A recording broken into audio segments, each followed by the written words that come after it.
Hey guys, this 10-minute video, we're going to talk about personality, and this is a hard one for me to do in 10 minutes because there's two big things I really need to talk about. I'm going to end up asking that for this, what you see on the screen right now, the psychodynamic mind, that you do some specific research on. If you don't understand it, what I'm going to do is I'll post a second video that just goes into this. I want to introduce this for a minute, but I want to spend most of my time talking about what your assignment for the week is going to be about and where that is in the PowerPoint. But this is so important to understand is Freud's psychodynamic mind. We spoke about Freud earlier in the semester. We didn't go into the id ego and superego in detail, but it is incredibly important, and I couldn't possibly explain this to you in 2 minutes, which is in essence what I'm going to try to do. This picture of the iceberg is important because what's above the surface of the water of this iceberg is what would be in our conscious mind. Everything below the surface of the water would be in our unconscious mind. Notice that's the entirety of the id operates in our unconscious mind. What the specific things are is right here. We did speak about the id when we talked about psychosexual development. It's that if you take away everything that's society driven, what's good and bad, what's right and wrong, if you just look at who we are in our primitive animalistic instinct as a human being, we would have the id, desire to seek out pleasure and avoid pain, and it would influence us. In a lot of ways, how I like to describe the id is its temptation. It's the videos that we've seen in the cartoons of the angel on this shoulder and the devil on this shoulder. Well, the devil is the id. Maybe, and I'll post a video. I'm sure I can find something from the Flintstones, or there's a good one from the Emperor's New Groove. I gotta find that. I'll post that for you in the module for this week. But the id is the temptation that we're dealing with. That is tempting us. The superego, in essence, just be that good angel, and the ego is who we are. It's what's between it, our actual self. I need you to do some more research on that because I can't possibly explain that quickly. But if I need to, I'll put another video together and I'll go over a more specific example in that video. Just email me if there's a couple of you that don't really understand it from the book and doing a little research. I'll post a video specifically of me talking about that. But I don't want to go into that because, like I said, I want to keep these to 10-minute videos. So that was my promise to you all. So that's what I'm trying to do. For this week, your assignment is going to be about the self and self concept. So the self and self concept are right here on this is slide 56 on. So it's at the very end of the PowerPoint. And I want to take probably about 7 or 8 minutes just talking about this for the rest of this video. So starting at the very beginning, I'm using Carl Rogers' humanistic approach. This is actually the one thing that we talk about that directly relates to therapy. The humanistic approach is an approach to therapy. And it says that we have two basic needs, the need for self-actualization, the need for positive regard. The need for self-actualization is about reaching our potential. Every day we are supposed to be better than we were the day before. The need for positive regard is that we need to get pats on the back. We need people to like us, to accept us, to respect us. We need those things from others. But the problem is that those two things sometimes are incompatible with one another. What I mean by this is, well, sometimes these two things overlap. We all have things that we are really good at doing that we actually like to do. But the thing is, that's where I want to specifically focus here. There's things that we like to do and things that we are indifferent or don't like to do. It doesn't matter if it's something that we don't like, hate, or just kind of indifferent in between. So what I'm trying to illustrate is that there's a lot more in that don't like, indifferent category than in the category of we like to do it. Then we all also have things that we are good at doing and things that we are just okay or bad at doing. That ends up creating this problem because, yeah, we all have things that we're good at doing that we like to do. We do them as much as we can. That's very simply, that's our happy place. But the thing is, there's not enough to go around just into that category. Other extreme, there's things that we aren't good at doing that we also don't like to do, so we're just not going to do them. I tried to sew once in my life. I sewed the button to my finger. I had a terrible time of it. I wasn't good at it. I'm not going to try to sew. I'll buy a new shirt before I'll try to sew a button back on my shirt. But then we get the other two results here. There are things that we are good at doing that we don't like doing. And there are things that we like doing that we're not good at doing. And that causes this basic problem. That causes this split. Because the things that we are good at doing, going back to the slide, the things that we are good at doing, those are the things that we're going to get the pats on the back for. That's what we get positive regard for. If I'm good at something, I get a pat on the back. But if I'm not good at doing something, I'm not going to get a pat on the back. So I'm not a good singer, but I love to sing. That's a perfect example for me for this category. I don't get people patting me on the back when I sing because I'm not a good singer. I get people saying, hey, who sings that? Let's keep it that way. But yet I love singing. So I'll sing in the shower every time I'm in the shower, but I only sing in the shower if I can even kick my family out of the house. I need to be private to sing. I like doing it. And the idea of something like this is probably that practice makes perfect. You should get better at doing things the more you practice. I can confidently say it doesn't matter how much I sing, I'll never get good at it. But that's an example of that one extreme here. And then on the other side, we have things that we like to do, but we're not good at doing. Oh, I'm sorry, I just went into that one. Confused myself, apologies. We also all have things that we are good at doing, but we don't like doing it. We all have things that we are good at doing, but it's not something that we really have fun doing. It's not something that's that important to us. So, a great example of this for me is also something that would relate to music. It's playing the piano. I never wanted to play the piano when I was a kid. My mother made me.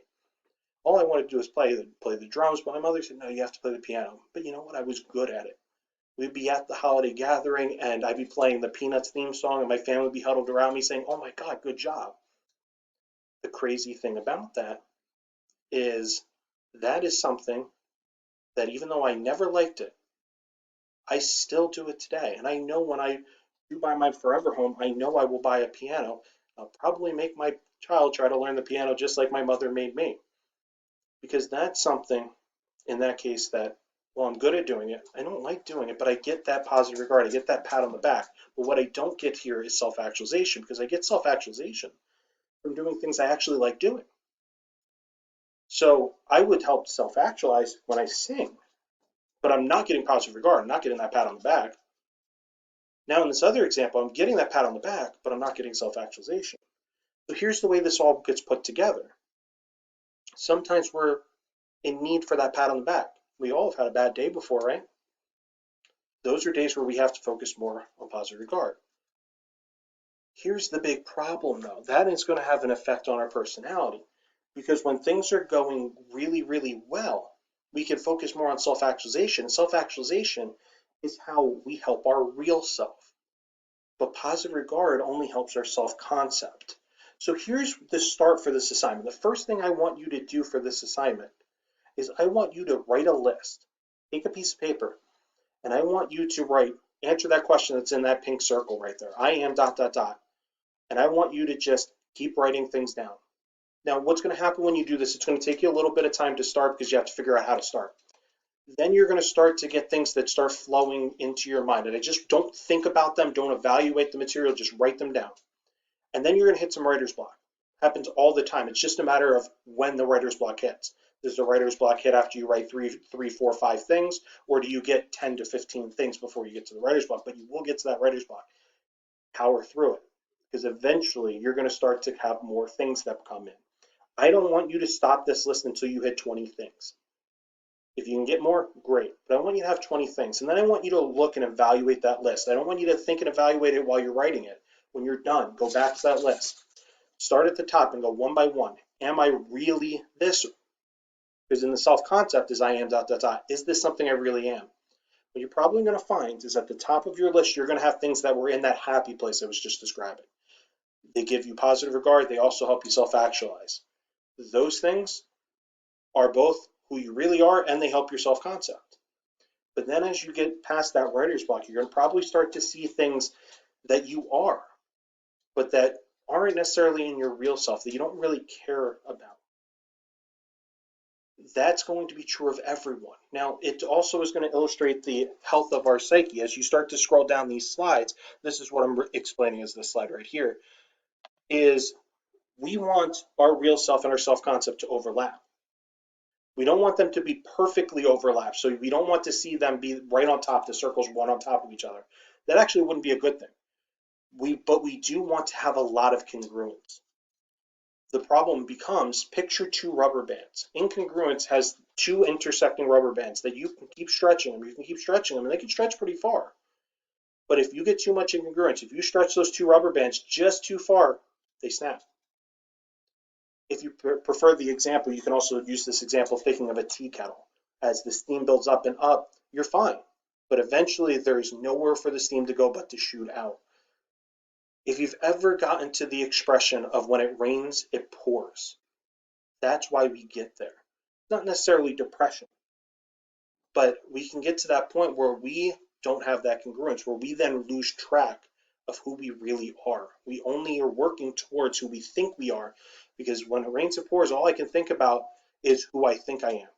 The problem is, fixing who I think I am doesn't necessarily fix who I really am. So that's why it can get so difficult to get out of that rut that we're in. We all sweep information under the rug constantly in our lives until our rug has too much into it, until we put too much into our closet that it's got so much that we can't put anything else in. We're okay. We have enough congruence. But then we can get to that point where we can't help anything anymore.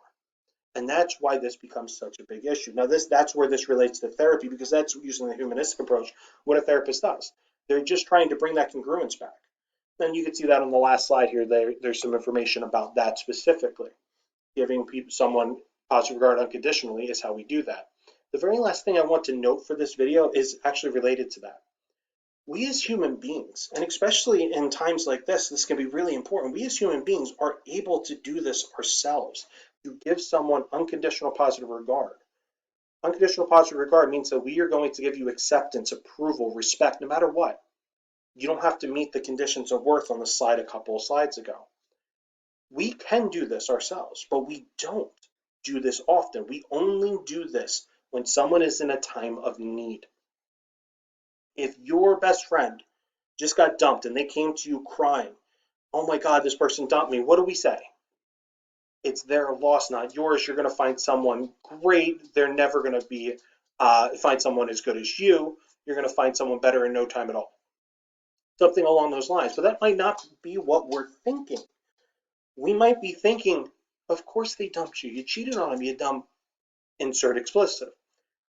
We don't say that, but we might be thinking that. But what we did in that moment, we recognized this is my friend. They need my respect right now. And we gave it to them. The last thing I want to say to you is that we can do this as human beings. The problem is we only do it when we need to.